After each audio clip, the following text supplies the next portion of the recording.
Hi friends, అందరూ ఎలా ఉన్నారండి? మేమైతే చాలా అంటే చాలా బాగున్నాం. మా ఆడపడుచు మాకు ఇచ్చిన గిఫ్ట్ అండి.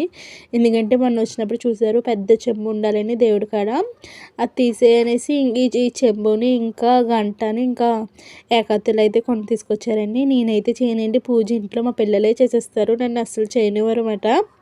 వాళ్ళకి పూజలు చేయటం మహా ఇష్టం అండి. ఇంకా మా చిన్నమ్మాయి అయితే చెప్పక్కర్లేదు. ఇంకా సందాలైతే నేను ముద్దపప్పు చారు వండమన్నారన్నమాట పిల్లలు. వాళ్ళ కోసం అయితే నేను ఇప్పుడు ముద్దపప్పు చారు అయితే వండుతున్నాను. ఇంకా ఈయన బంగాళదుంప వేపమన్నారన్నమాట.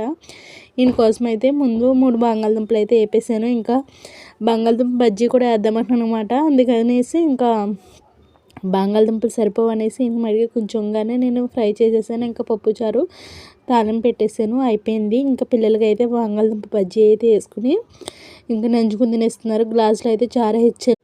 హాయ్ ఫ్రెండ్స్, అందరూ ఎలా ఉన్నారండి? మేమైతే చాలా అంటే చాలా బాగున్నాం. మా ఆడపడుచు మాకు ఇచ్చిన గిఫ్ట్ అండి.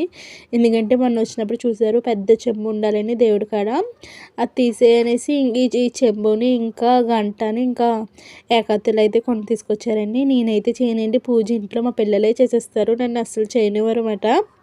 వాళ్ళకి పూజలు చేయటం మహా ఇష్టం అండి. ఇంకా మా చిన్నమ్మాయి అయితే చెప్పక్కర్లేదు.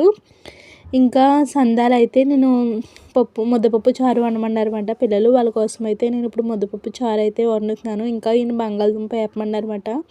ఈయన కోసం అయితే ముందు 3 బంగాళదుంపలు అయితే వేపేసాను. ఇంకా బంగాళదుంప బజ్జీ కూడా వేద్దామంటున్నాను అనమాట. అందుకనేసి ఇంకా బంగాళదుంపలు సరిపోవనేసి మళ్ళీ కొంచెంగానే నేను ఫ్రై చేసేసాను. ఇంకా పప్పుచారు తాలింపు పెట్టేసాను, అయిపోయింది. ఇంకా పిల్లలకి అయితే బంగాళదుంప బజ్జీ అయితే వేసుకుని ఇంకా నంచుకుని తినేస్తున్నారు. గ్లాసులో అయితే చారు ఇచ్చాను.